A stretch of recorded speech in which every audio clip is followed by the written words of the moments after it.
साल 2016 जब दो एस्ट्रोनॉमर कुइपर बेल्ट में मौजूद आईसी ऑब्जेक्ट को ऑब्जर्व कर रहे थे, तब एस्ट्रोनॉमर को इन ऑब्जेक्ट में कुछ ऐसा अनएक्सपेक्टेड बदलाव दिखा जो नहीं दिखाई देना चाहिए था। जब ये एस्ट्रोनॉमर टीएनओ यानी कि ट्रांस नेपच्यूनियन ऑब्जेक्ट को ऑब्जर्व कर रहे थे, तब इन एस्ट्रोनॉमर को ये मालूम पड़ा कि इनका ऑर्बिट बिल्कुल भी नॉर्मल नहीं है, यानी कि कुइपर बेल्ट के बाहर कुछ तो ऐसा है जिसके ग्रेविटी की वजह से इन ऑब्जेक्ट के ऑर्बिट में चेंजेस आ रहे हैं। और जब वैज्ञानिकों ने कुछ मैथमेटिकल कैलकुलेशन करके कुछ डाटा निकाला, तो ये मालूम पड़ा कि ये ऑब्जेक्ट जो भी चीज है, इसका मास हमारी पृथ्वी के कंपेयर में 10 गुना अधिक है। और यहीं पे वैज्ञानिकों को डाउट लगने लगा कि ये अनआइडेंटिफाइड ऑब्जेक्ट कुछ और नहीं बल्कि प्लेनेट 9 यानी कि प्लेनेट एक्स ही है, जिसे सदियों से ढूंढा जा रहा है। और आज हम लोग इस वीडियो में प्लेनेट 9 के बारे में जानने वाले हैं, और साथ ही सबसे इम्पोर्टेंट क्वेश्चन जिसे सबसे ज्यादा पूछा जा रहा है कि क्या प्लेनेट 9 सच में हमारे सोलर सिस्टम में एग्जिस्ट करता है या फिर नहीं। और साथ ही रिसेंट में प्लेनेट 9 से रिलेटेड कुछ ऐसे एविडेंस मिले हैं जिससे वैज्ञानिकों को पूरा कंफर्म हो गया है कि हाँ, प्लेनेट 9 एग्जिस्ट करता है। और आज हम लोग इस वीडियो में इन्हीं सभी सवालों का जवाब जानने की कोशिश करेंगे। So let's start the video.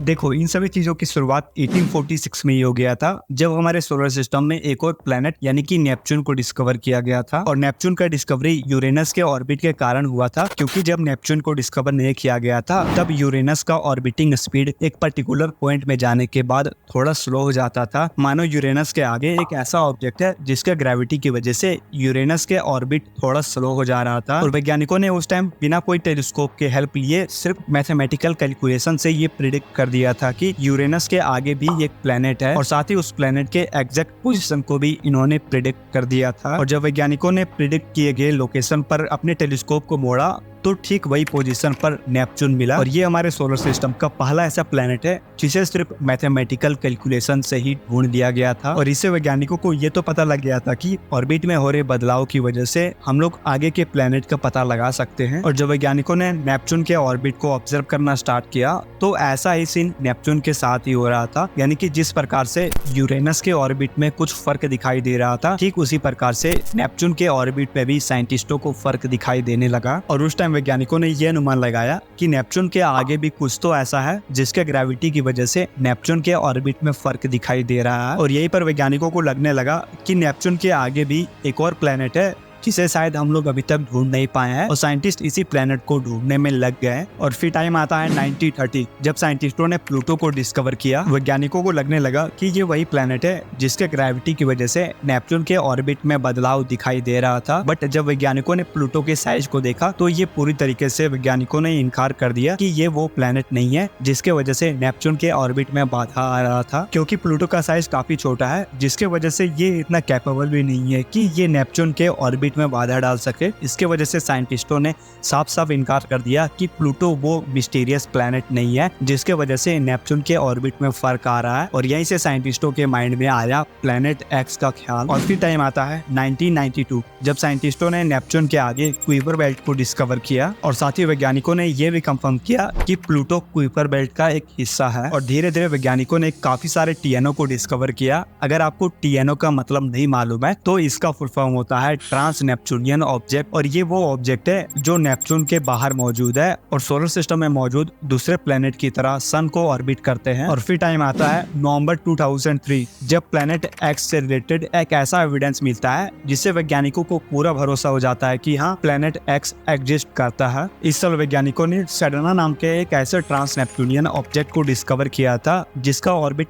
बिल्कुल भी नॉर्मल नहीं था। और सिर्फ सेडना ही नहीं, ऐसे काफी सारे टीएनओ है जिनका ऑर्बिट बिल्कुल भी नॉर्मल नहीं है। वैज्ञानिकों का मानना है कि नॉर्मली किसी भी ऑब्जेक्ट का ऑर्बिट इतना ज्यादा इलेप्टिकल नहीं होता है जितना इन टीएनओ का ऑर्बिट है। और साथ ही इन सभी ऑब्जेक्ट का ऑर्बिट रेंडमली हमेशा चेंज होते रहता है। और यहीं पे अगर हम लोग सेडना के ऑर्बिट में नजर डालें, तो सेडना का ऑर्बिट कुछ ऐसा है जिसमें सेडना और सन का जो फार्देस्ट डिस्टेंस है वो लगभग 937 एस्ट्रोनॉमिकल यूनिट है, और जो सबसे क्लोजेस्ट डिस्टेंस है वो लगभग 76 एस्ट्रोनॉमिकल यूनिट है। और जब वैज्ञानिकों ने सेडना के इस ऑर्बिट को देखा, तो वैज्ञानिकों ने ये बताया कि सेडना के ऑर्बिट में जो डिस्टरफेरेंस आ रहा है वो नेपच्यून की वजह से नहीं नहीं आ रहे वो किसी और चीज की वजह से आ रहे हैं। यहाँ पर एक चीज तो कंफर्म हो गया था कि सेडना के ऑर्बिट में जो डिस्टरफेरेंस आ रहा है वो नेपच्यून के ग्रेविटी की वजह से नहीं आ रहा है। इसका मतलब ये है कि नेपच्यून के ऑर्बिट के आगे कुछ तो ऐसा है जिसके बारे में हम लोग नहीं जानते हैं। और फिर धीरे धीरे टाइम बीतते गया और वैज्ञानिकों ने नए नए टीएनओ को डिस्कवर किया और साथ ही इन सभी टीएनओ को ऑब्जर्व भी किया। ऑब्जर्वेशन के दौरान साइंटिस्टों को टीएनओ में वो सेम चीज दिखा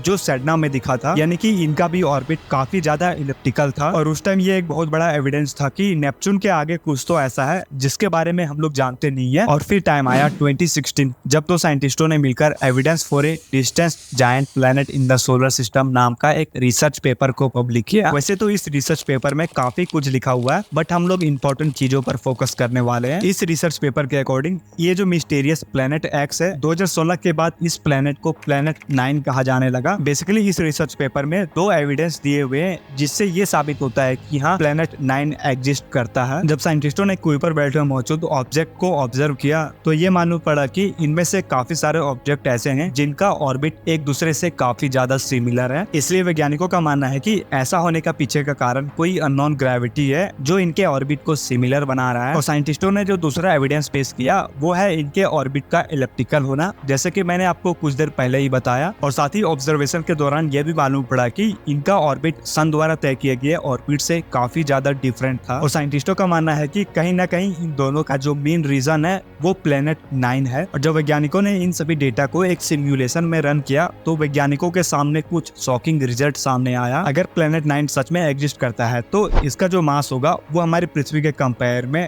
10 गुना अधिक होगा। और इस रिसर्च पेपर में ये भी एस्टिमेट किया जा रहा है कि ये प्लैनेट सन से लगभग 400 से 800 एस्ट्रोनॉमिकल यूनिट दूर से ही सन को ऑर्बिट करता है। इन सभी चीजों को देखते हुए आपके माइंड में ये सवाल जरूर आ रहा होगा कि अगर साइंटिस्टों ने इतने सारे इंफॉर्मेशन को हासिल कर लिया है तो फिर साइंटिस्टों ने प्लैनेट 9 को भी जरूर देखा होगा। लेकिन ऐसा नहीं है, अभी तक प्लैनेट 9 को नहीं देखा गया है और इसके पीछे 2 मेजर कारण है। पहला जो कारण है वो है कि अगर ये प्लैनेट सच में एग्जिस्ट करता है तो ये प्लैनेट हमसे लगभग 400 से 800 एस्ट्रोनॉमिकल यूनिट दूर मौजूद है और ये इतना दूर है कि यहाँ पर सनलाइट ना के बराबर पहुंचता होगा, जिसके वजह से अगर हम लोग अपने टेलीस्कोप को इसके तरफ पॉइंट भी करें तो इससे लाइट रिफ्लेक्ट होकर हम तक आएगा ही नहीं, जिसके वजह से हम इसे देख ही नहीं पाएंगे। और दूसरा जो रीजन है इसका ऑर्बिटिंग पीरियड, ये प्लैनेट अपने सन को ऑर्बिट करने में लगभग 10 से 20,000 सालों का समय जरूर लगाता होगा और अभी तक इस प्लैनेट को एक हाइपोथेटिकल प्लैनेट ही माना जाता है। हालांकि ऐसे काफी सारे एविडेंस है जो प्लैनेट 9 के एग्जिस्टेंस को काफी हद तक प्रूव भी करते हैं, बट ऐसा कोई अभी तक स्ट्रॉन्ग एविडेंस नहीं मिला है जिससे कि हम लोग प्रूव कर सके कि यहाँ प्लैनेट 9 एग्जिस्ट करता है। सो अगर ओवरऑल बात करें तो प्लैनेट 9 अभी तक एक हाइपोथेटिकल प्लैनेट की कैटेगरी में ही रखा गया है। अभी तक प्लैनेट 9 के एग्जिस्टेंस को प्रूव नहीं किया गया है, बट फ्यूचर में प्लैनेट 9 के एग्जिस्टेंस को प्रूव किया जा सकता है, बट अभी तक ऐसा कोई स्ट्रॉन्ग एविडेंस नहीं मिला है। बट साइंटिस्ट इस पर अभी भी रिसर्च कर रहे हैं,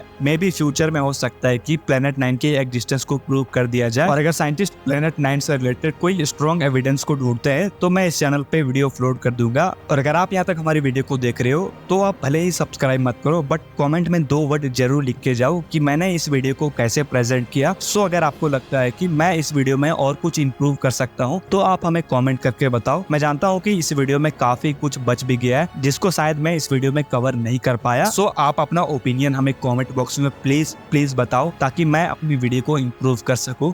सो मिलते हैं किसी नेक्स्ट वीडियो में नए टॉपिक के साथ, तब तक के लिए बाय बाय, टेक केयर।